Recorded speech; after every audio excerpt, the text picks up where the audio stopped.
Our former Carolina Hurricane Cup champion is going to the U.S. Hockey Hall of Fame. And we get to talk about 3 possible PTOs that the Hurricanes could bring in for a training camp. All of that and more on a Monday edition of Locked On Hurricanes.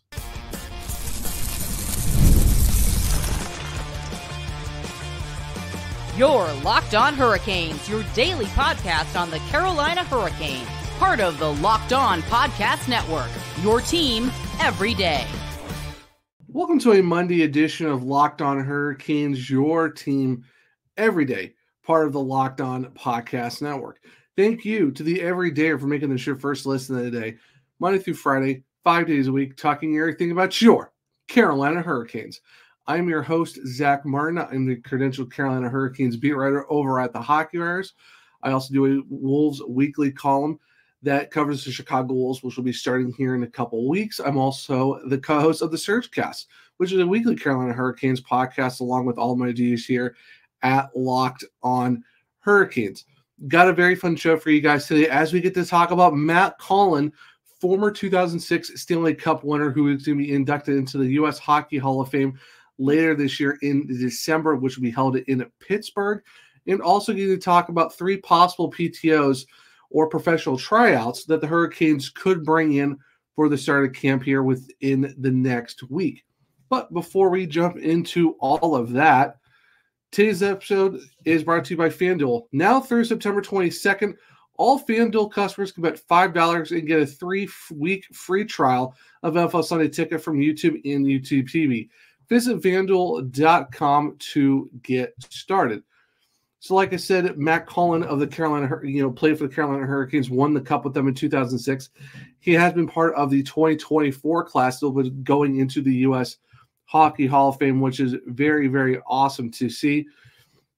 And it was announced that he will be doing that, and it will be held on Wednesday, December 4th in Pittsburgh, and which is really awesome to see for the fact that it's a formal enshrinement of the 2024 class. It'll include the presentation of the NHL's Lester Patrick Trophy.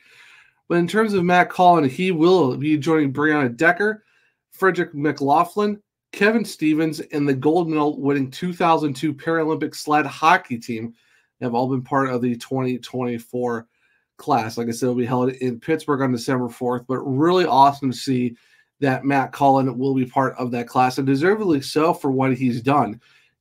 He is currently, the 47-year-old former player, played for the Hurricanes back in the 05-06 season, then had a second stint with the team from 2007 to 2010 of part of 4 seasons. And of course, he's won one of his 3 Stanley Cups with the Hurricanes.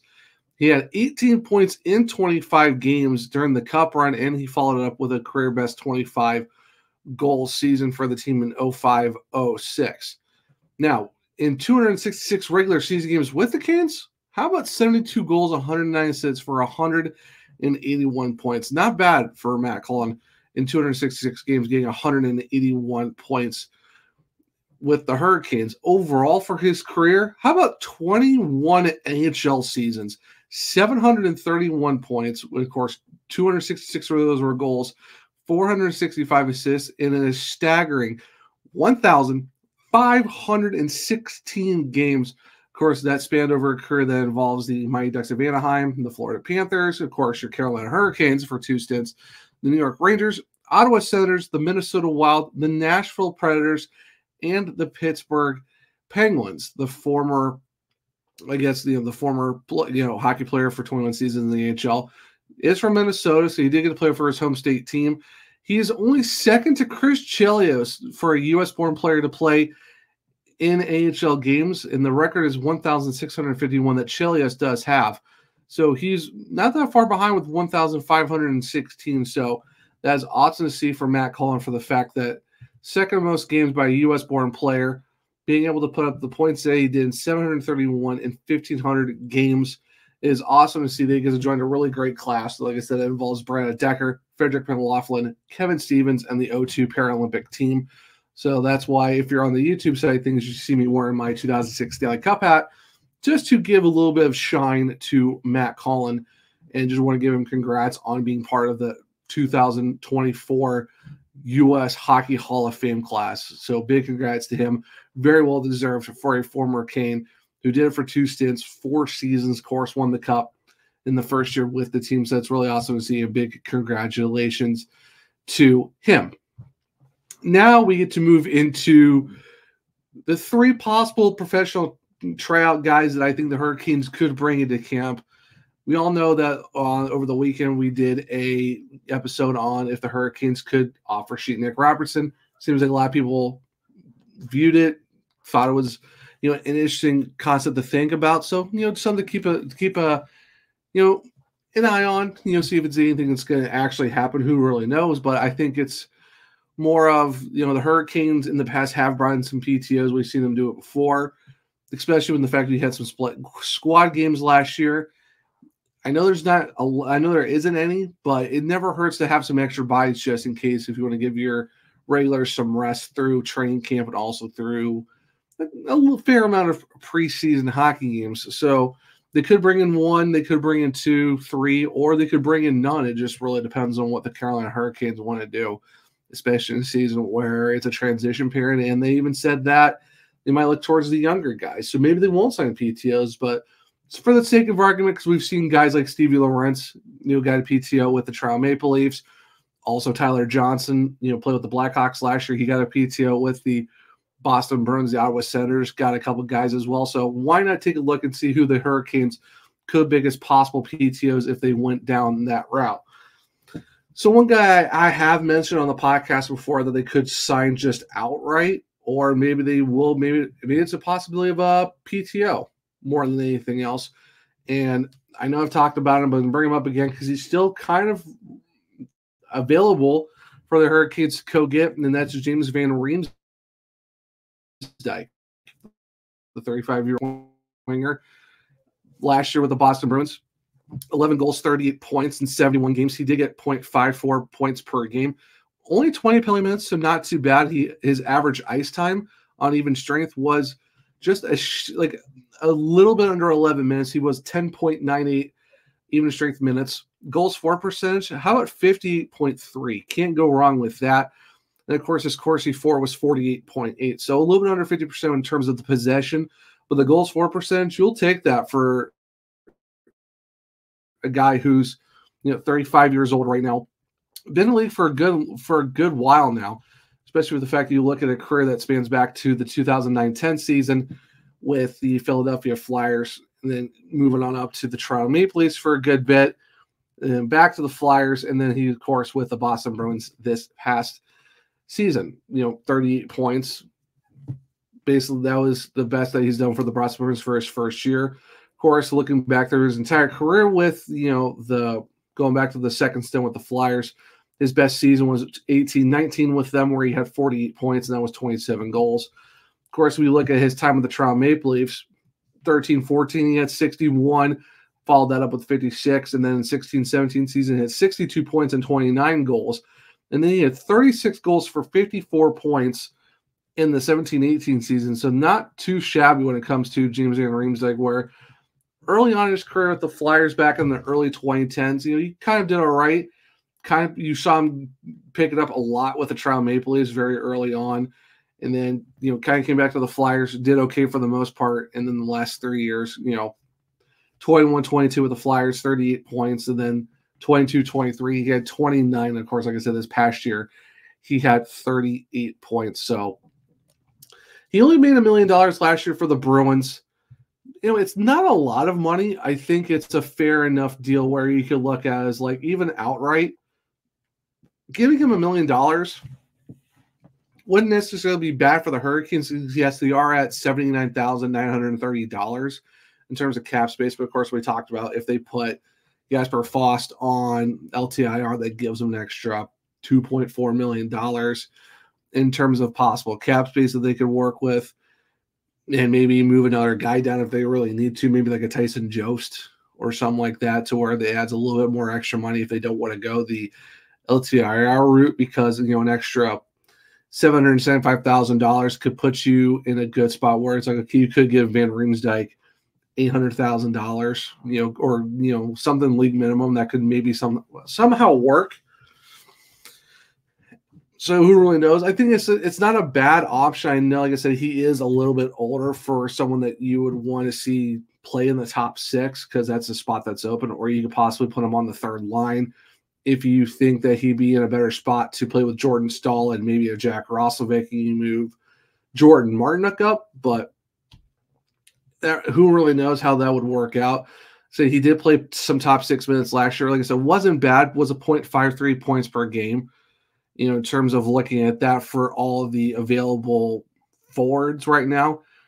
He is tied for second with Alex Nylander, who got an AHL deal with the Toronto Marlies. So he was higher than Max Pacioretty at 0.48 and even Tyler Johnson at 0.46. The only guy that's ahead of Van Riemsdyk is Joe Pavelski, who had a 0.81, but of course he announced his retirement. So right now, in terms of guys that have the best points per game that are still available in terms of the forwards, right now it's James Van Riemsdyk. Like I said, it wouldn't be a terrible option to pick him if you want to bring him in, just because of the fact that he points per game wise does work. He knows how to throw the body. He can put up points because he's not. We've seen it in the past. Do you take on a flyer on a guy who's 35 years old? Maybe. Who really knows? Especially in a transition year, a 1-year deal wouldn't be too terrible. Like I said, that's just in case if they want to sign him. So if it's just a PTO deal, not really bad either if you just want to give him a shot and see what's possible to see if he still has some juice left. It could maybe work out for the team. So like I said, this isn't really just guys that they're going to outright sign to contracts. This is hey, let's just get a look at him, see what happens. And if he does something, great. If not, no harm, no foul. Maybe another team will pick him up. So, and that's the same thing with Tyler Johnson. Tyler Johnson wouldn't be a bad option as well. He's not one of the 3 that's on my list, but let's just say he does pretty well with the Boston Bruins, but maybe doesn't sign there. The Hurricanes could have, we all know they don't leave no stone unturned. So if they're even looking at Tyler Johnson too, they can see what he did with the Boston Bruins. And if they don't sign him, that's another option too, because Johnson is a center. So who really knows? But in terms of Van Riemsdyk, wouldn't hurt to get him on a PTO just to see what he looks like. So that's one of the 3 guys that we are going to talk about in terms of PTOs. We got 2 more to go through. And our second option, I think that'd be a good PTO professional tryout that the Hurricanes can bring in. We'll do that here in a second for segment 2 on a Monday edition of Locked On Hurricanes. You've heard us talking a lot about FanDuel, America's #1 sportsbook. Well, we have something a little different for you. Now through September 22nd, all FanDuel customers can bet $5 and get a 3-week free trial of NFL Sunday Ticket from YouTube and YouTube TV. Then with a YouTube TV base plan, you'll be able to watch every regular season Sunday afternoon out-of-market game. All you need is a Google account and a current form of payment, and you can cancel at any time. And if that's not enough, FanDuel also has something special for our listeners this weekend. Be sure to check out FanDuel's Profit Boost in the app and use it for FanDuel's double your winnings for all Sunday on September 8th. Pre-game moneyline bets. Profit Boost will be live starting Friday on September the 6th. Visit your account page now to learn more about your boost. All you need to do is just visit FanDuel.com and download America's #1 sportsbook. Welcome back to segment 2 of Locked On Hurricanes, your team every day. And thank you for making Locked On Hurricanes your first listen of the day. For your second listen, enjoy the Locked On NHL podcast. Locked On NHL provides you with a national perspective on all things NHL each and every day, with national experts and local insight on every team in the league. Available on YouTube or wherever you get podcasts. Part of the Locked On Podcast Network, your team every day. So like I said at the end of segment 1, we are going to move on to our second option, who I think the Hurricanes could possibly bring in for a PTO. And I know that there's some other options too. Maybe a Blake Wheeler, who's 38 years old, plays on the right wing. Cal Clutterbuck, who's 36. Maybe Mike Hoffman, who's 34, who's a left winger, did 23 points last year. But I think there's someone that the Hurricanes can maybe take a flyer on, who is a right winger, is younger, did only have 16 points last year in 59 games. And of course, this was with the Seattle Kraken. And this is someone that, if you listen to the episode with Jacob Billington, who we talked about with, about Jacob Slavin, in all of that. He's someone that could be, that he mentioned, someone that I think could be a guy who could maybe do a change of scenery, maybe be put in the right system that could work for the Carolina Hurricanes. And as a former first-round pick, 22nd overall back in the 2017 draft, we are talking about 25-year-old right winger Kyler Yamamoto. Now with the Seattle Kraken last year, he only had 16 points in 59 games, was a .27 point per game guy, did only have 18 penalty minutes. But the thing is, though, he only averaged 9.63 minutes of even strength per game for the Kraken. So just a tad over 9.5 minutes per game. Did have a goal for percentage of 44.10, but his Corsi for percentage was 53.3. So relatively speaking, the Spokane, Washington native, of course, who did play with his home state team of the Kraken, did, when he was on the ice, did pretty decently for the fact that when it comes to possession, of course, his goal for percentage is lower than James Van Riemsdyk. But if you're looking at someone who's still relatively young, like I said, 25 years old, he has a right shot. He's a right winger who shoots right. Only made $1.5 million last year with the Seattle Kraken. Of course, looking at his career, getting drafted by the Edmonton Oilers, the most games he played was back in the 21-22 season, where he played in 81 games. Did have 41 points. He had 20 goals and 21 assists. His goal for percentage that season was 48.6, and his Corsi for was 50.10. So overall, not really bad for a season like that for Kyler Yamamoto, in terms of that. You look at a season where he had 41 points in 81 games. He did have 40 penalty minutes, but that was the most games he's played, and also the time on ice that he had of over 1,000 minutes. Other than that, of course, he got a one-year contract extension with the Oilers for the 22-23 season, where he only got 25 points in 58 games. But in that season, he only played 821 minutes, but his goal for percentage was 57.10, and his Corsi for was 52.90. So overall, not bad for Kyler Yamamoto. Of course, it's just when you look at his career, the 21-22 season was his best, where he played 81 games. Other than that, the season before he had 52, and then 22-23 he had 50, played in 58 games. And the last season of the Kraken, he only played 59. So if he's only playing under 60 games, it just seems like, in terms of just his production, it's not terrible, but you kind of wish for more. But it makes you almost wonder too, is he kind of being utilized in a system? Of course, that's the Oilers. It's, they didn't really play him a whole lot outside of that one season, because before that he played 17 games back in 18-19, then followed up with 27, then 52. He gets that new contract for 21-22, plays pretty decently, all things considered, especially for a guy who you would hope to be really good for a, former, a first-round pick. And last year it didn't seem like he didn't really do a whole lot with the Kraken. So it makes you wonder, did the Kraken kind of use him right? Or is it just, do we think that there's a kind of an over-evaluation for him? So who really knows? Who can really say? But I know it's not a flashy big name pick, especially for someone who only made $1.5 million last year. Like I said, only got 16 points in 59 games. But for someone who's 25 years old, he is a right winger, shoots right, still maybe could have something that, if in the right system, could maybe work. And like I said, he only made $1.5 million last year. So, and this is not really signing him to a contract. I mean, okay, let's, we're locked up to him, we'll see what he can do. If it's a possible PTO move where it's like, hey, let's just take a look at him, see what he can do. Maybe he'll throw some depth in the AHL if we really need it, or maybe he is enough to be someone that's serviceable. Who really knows? Who can really say if that's a thing? But it wouldn't hurt to look at another guy who's 25.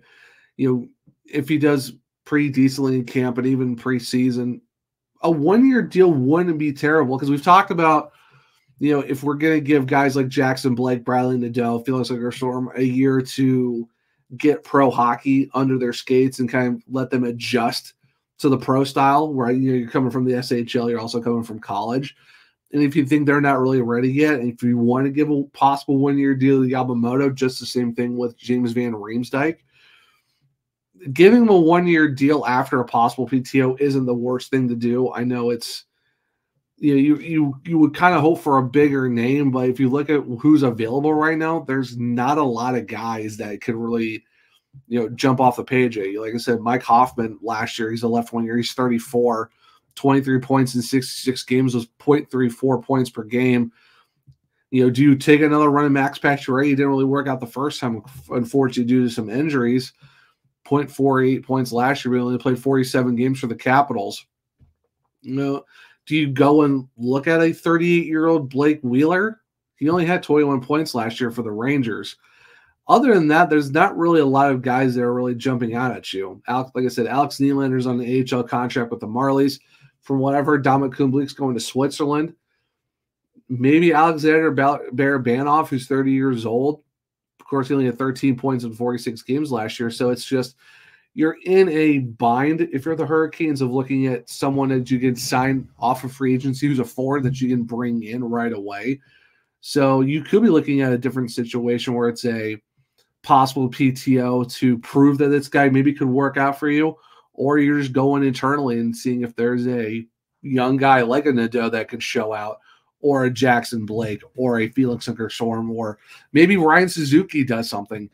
Because we saw what he did last year. If he didn't get hurt, he probably would have made it. So maybe this is a year where he does it too. So there's a lot of possibilities. But if you're looking at someone who's young, who could play that right wing spot, maybe a fourth line, third line guy, and maybe you move Roslovic to the second line, it wouldn't hurt to look at Yamamoto to see what he can do. Like I said, it's just, maybe it's just that wasn't utilized right in terms of, teams aren't playing him as much as they should, because you're averaging barely 9.5 minutes. Like, what can you really do, especially on a team like Seattle who really struggled last year in terms of scoring?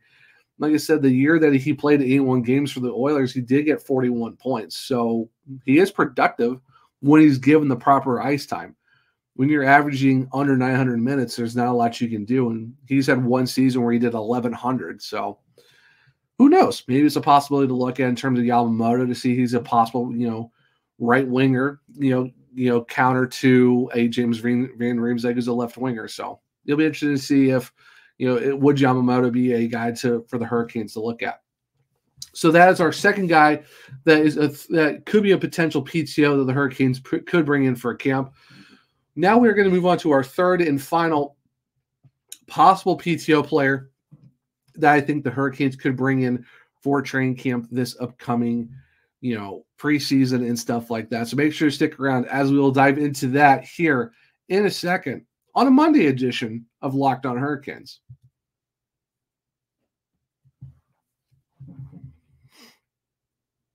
Welcome back to segment 3 of Locked On Hurricanes, your team every day. So like I said at the end of segment 2, we're going to talk about one more player who I think the Hurricanes could bring in terms of a possible PTO. Now, we talked about wingers. I know that the Hurricanes are kind of short on the center position. And as of right now, like I said, Tyler Johnson, like as I said earlier, would be a solid option. He is 34 years old. But, of course, he did sign a PTO with the Bruins. So depending on if the Bruins keep him, maybe that's someone to keep an eye on if he has a really great camp and they just don't keep him. Maybe the Hurricanes could swing in and get a Tyler Johnson. Other than that, you have Andrew Cogliano just retired. Who knows about Jeff Carter? He's 39. Alex Nylander that I've talked about, he did sign a AHL contract with the Toronto Marlies. I know Sam Gagner is 35. There is one other guy that I could possibly see the Hurricanes maybe looking at in terms of signing a possible PTO, but someone that I could think at who's 30 years old. He's the left shot center, and it's Chris Tierney. Now, last year he did make $775,000. He is 30 years old. He did play in 52 games for the New Jersey Devils, did get 12 points, 0.23 points per game, had 21 penalty minutes. His goals for percentage was 51.4. His Corsi for percentage was 45.40. So in terms of possession, it was a little bit down, but his goal for percentage wasn't that bad either. The former second-round pick of the San Jose Sharks in 2012. So overall, I mean, it's a career for Chris Tierney where you see him bouncing up and down from the AHL to the AHL quite a lot in terms of what he was just been able to do. Of course, his best season was for the Ottawa Senators back in the 18-19 season, where he had 9 goals and 48 points in 81 games, over 1,000 minutes. Other than that, I mean, he had the season before, he was with the San Jose Sharks in 17-18. He did have 40 points in 82 games. 17 of those were goals. Other than that, he hasn't really lit it up very well in terms of just you looking at overall his NHL career. Like I said, 22-23 with the Canadiens, 7 points in 23 games. This past season with the Devils, 12 points in 52 games. Like I said, the early with the Ottawa Senators in the first, his 4 years there wasn't too bad. Like I said, 48 to start out, then 37. It's just, we look at his career, like when he was in the OHL with the London Knights going back to 2012, he had 57 points in 68 games. And then in his last year with, his second to last year with London, he had 89 points, 40 goals in 67 games. So he knows how to put up points, especially in junior. It's one of those things where he kind of bounced up and down from the NHL and AHL quite a lot. So it's another situation where he just wasn't given quite the opportunities to showcase what he can do. 30 years old isn't too bad in terms of looking at a possible center PTO guy to look at. I know the hope is that Ryan Suzuki does really well in camp. Maybe he kind of shows out. I know they just signed Tyson Jost as well, so he's possibly that potential depth center in case something happens to one of the guys that are on the main roster right now. So it's another possible PTO option that wouldn't be terrible to look at. If you're the Carolina Hurricanes, it's not I think this guy's going to make the team. Who knows? Maybe if he does well, maybe he gets a 2-way contract and he starts the season in Chicago to kind of help the other guy, the younger guys like a Ryan Suzuki and all of them, because, he's got some experience in the AHL, especially with the Checkers and a whole bunch of other teams, San Jose Barracuda and all of them. So it's not a terrible option to look at if you're the Hurricanes, where maybe you're just adding some center depth after camp off a PTO that is Chris Tierney. Like I said, I would love to go get someone else who's available, but it's very slim pickings in terms of who's left that you could bring in for a PTO. If the Hurricanes were able to get Tyler Johnson and not the Bruins, that wouldn't be a bad option either for a PTO deal. But as of right now, the centers that are kind of left that they could work with, and I think Kirsten is probably the best out of those.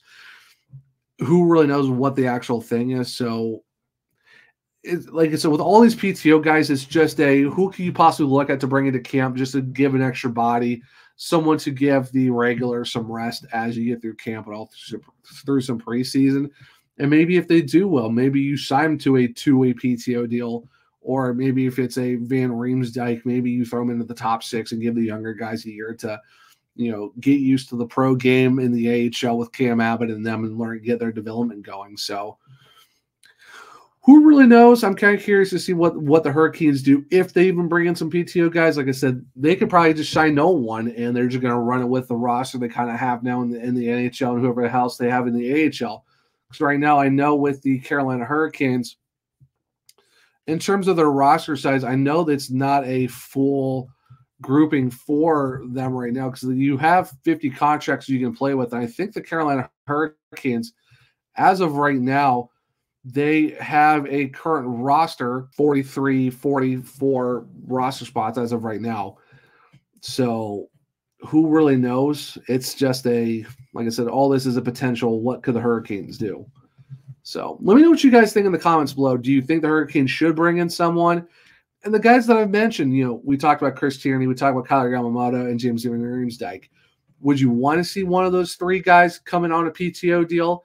And if you do you think they could do enough to maybe give the Hurricanes a chance to bring in an extra body to give someone else extra time? Or do you think the Hurricanes should not even worry about PTOs and just run it with the roster they got now? And maybe you have some younger guy like I said, Nadeau, Blake, Ungerstrom, that could show out. I think one of those guys will possibly do it, but it doesn't hurt to look at a possible PTO just to give some regulars some rest. So let me know what you think in the comments below.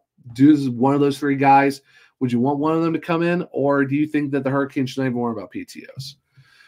But that will wrap up this Monday edition of Locked On Hurricanes. This is actually my 100th episode running the podcast. Can't believe it's already been 100 episodes of me running the show. Big thank you to everyone who's shown support since day one. back in right around, we were getting closer to the playoffs and stuff like that. Can't believe it's already 100 episodes, but we're really excited to do this for you guys here at Locked On Hurricanes. Big thank you to everyone at Locked On for bringing me on and just trusting me to do this. And we're 100 episodes in already, which is kind of surprising. I'm just excited to see what comes in the near future as we go through our first full season here with me hosting Locked On Hurricanes. But if you want to follow me and keep up with everything that is going on with the team, that's at OneTrueZach on X. The podcast is LO_Hurricanes. Click the link to my bio. You can find all my articles at the Hockey Writers. Also, check out my other podcast, The Surgecast, where you can listen and watch that anywhere that you can. And for this podcast, there is a link to listen to the podcast on all platforms. Make sure you leave a 5-star rating and review, because if you do, I might just read it on the show. On the YouTube side of things, make sure to subscribe, hit the bell notification so you don't miss an episode. Hit the thumbs up button to let me know if you like the episode as well. Share with everyone that you know, because we got to make sure the other Caniacs become everydayers just like you, because we are over 950 subscribers. We are on the road to 1,000. If we hit 1,000, I might just do something special for you guys. But I hope everyone enjoyed the Monday edition of Locked On Hurricanes and being episode 100 of me at the helm. Hope everyone enjoys their Monday. Until next time, as always, let's go Canes.